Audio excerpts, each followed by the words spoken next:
옛날 옛적에 오래된 염소가 있었습니다. 그녀에게는 7명의 자녀가 있었습니다. 어머니 많이 아이들을 사랑할 수 있을 만큼 그녀는 그들을 사랑했습니다. 그녀는 숲으로 가서 점심으로 허브와 가지를 가져오려고 했습니다. 그녀는 모든 아이들을 불러 사악한 늑대를 두려워하라고 경고했습니다. 그는 종종 척하지만 그의 무례한 목소리와 검은 발로 즉시 그를 알아볼 수 있습니다.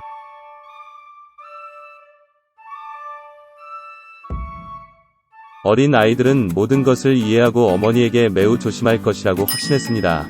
늙은 염소는 침착하게 출발했습니다. 시간이 거의 지났습니다. 갑자기 누군가가 문을 두드렸고 아이들이 즉시 문을 열어야 한다고 무례한 목소리로 외쳤다. 그러나 거친 목소리의 아이들은 그것이 늑대라는 것을 깨달았습니다.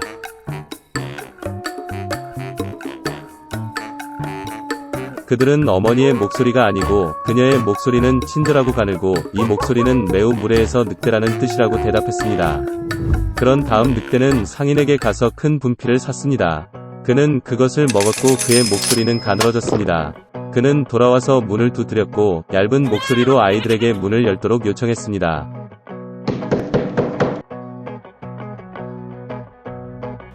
늑대는 발을 창문에 대고 기다립니다. 그리고 아이들은 그녀를 보고 어머니의 발이 검은 색이 아니라 흰색이라고 대답했습니다. 즉 그것은 늑대라는 것을 의미합니다. 그러자 늑대는 빵집으로 달려가 그에게 반죽을 달라고 했습니다. 늑대는 그의 발에 반죽을 부었다. 악당은 세 번째로 문에 와서 하얀 발을 창문에 대고 두드렸다.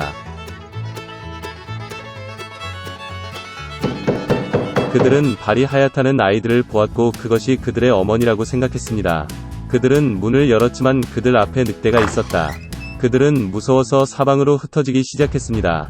한 아이는 탁자 아래로, 다른 한 명은 침대 위에, 세 번째는 스토브에, 네 번째는 부엌으로, 다섯 번째는 옷장에, 여섯 번째는 싱크대 아래, 일곱 번째는 할아버지 시계에 숨었습니다.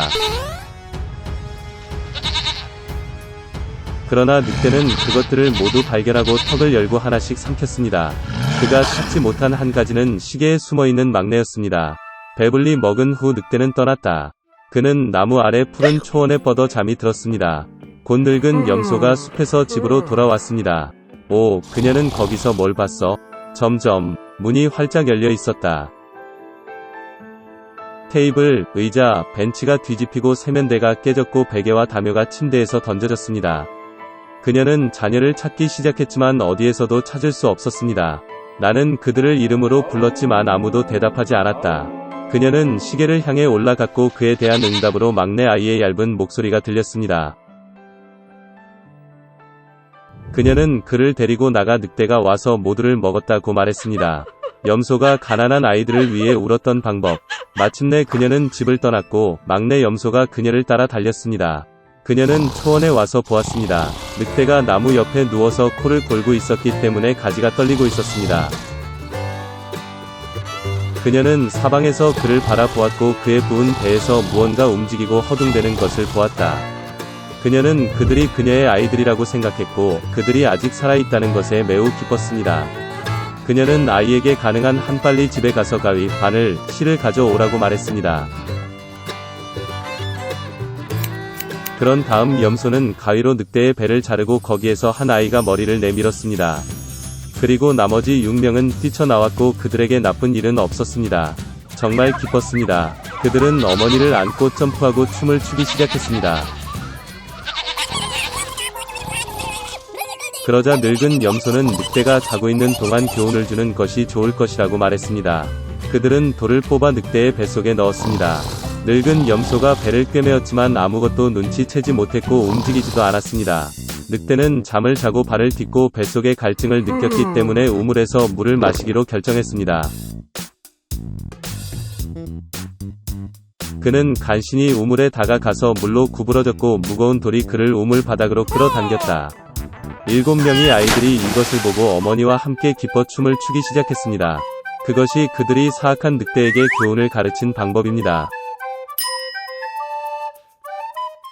오래전에 아름다운 공주가 큰 성에 살았습니다. 그러던 어느 날 그녀의 아버지는 생일을 맞아 황금 풍선을 선물했습니다. 공주는 선물을 너무 좋아해서 모든 시간을 보냈습니다. 어느 날 소녀는 정원에서 공을 가지고 놀러 나갔다. 그러나 놀면서 그녀는 연못 근처에서 어떻게 끝났는지 알지 못했습니다.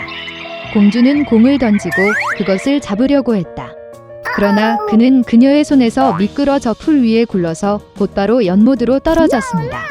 공주는 공을 얻으려고 했지만 맨 아래에 있었습니다. 그러자 소녀는 연못가에 앉아 심하게 울 수밖에 없었습니다. 그러나 잔디에서 소음이 들렸다. 공주는 뒤를 돌아보고 그녀 앞에서 개구리를 보았다. 그녀는 소녀를 보고 공주가 왜 울고 있는지 물었다. 소녀는 말하는 개구리를 보고 깜짝 놀랐고 공을 물에 떨어뜨린 방법을 말했습니다. 개구리는 주에 깊게 듣고 연못 주위를 뛰어다니며 소녀에게 공을 돌려달라고 요청했습니다. 그러나 그 대가로 그녀는 개구리와 친구를 사귀고 그녀를 궁전으로 데려가는 한 가지 요청을 이행하기를 요청했습니다. 잠시 생각한 후 공주는 동의했습니다. 그러자 개구리는 물속으로 뛰어들어 시야에서 사라졌습니다. 곧 그녀는 황금공을 들고 나타나 공주에게 던졌습니다. 선물을 받은 공주는 행복하게 궁전으로 달려갔습니다. 그런 다음 개구리는 소녀에게 그들의 동의를 상기시켰습니다. 그러나 공주는 웃으며 그런 못생긴 개구리는 궁전에 살 수 없다고 말했습니다. 그래서 소녀는 개구리를 떠나 성으로 돌아왔습니다. 저녁에는 왕, 여왕, 공주가 저녁 식사를 위해 모였습니다. 그러나 식사를 시작하자마자 문을 두드리는 소리가 들렸습니다. 그런 다음 집사가 방으로 들어가 문턱에 개구리가 앉아 있다고 발표했습니다. 그녀는 입장 허가를 요청하고 공주의 초대를 받았다고 주장합니다. 왕은 딸을 엄하게 바라보았다. 그리고 공주는 아침에 연못에서 일어난 모든 일에 대해 그에게 말했습니다. 아버지는 그것에 대해 생각하고 공주가 약속하면 그녀의 말을 지켜야 한다고 말했다. 그런 다음 왕은 집사에게 개구리를 들여보내라고 명령했습니다. 문이 열리고 작은 개구리가 성 안으로 들어갔다. 몇 번의 도약에서 그녀는 테이블에 앉았습니다. 개구리는 왕에게 절을 하고 그녀가 들어오게 해준 것에 대해 감사했습니다. 그 후 개구리는 공주의 접시로 뛰어올랐다. 왕은 손님에게 접시를 가져다 줄 것을 명령했습니다. 그러나 개구리는 그를 멈추고 공주님의 접시에서 먹을 수 있다고 말했습니다. 소녀는 분노에 화를 냈습니다.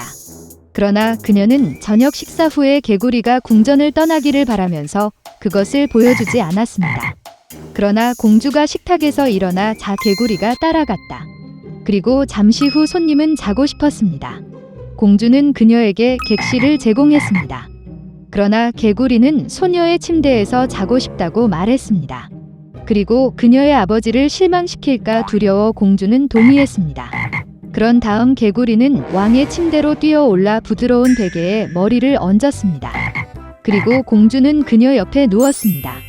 아침에 개구리는 소녀를 깨우고 마지막 소원이 있다고 말했습니다. 그리고 공주의 마음은 희망으로 가득 차 있었습니다. 개구리는 잠시 멈추고 소녀의 눈을 바라보더니 개구리 입술에 키스해달라고 했습니다. 공주는 화가 나서 침대에서 뛰쳐나와 불쾌한 개구리에게 키스하기를 단호하게 거절했습니다.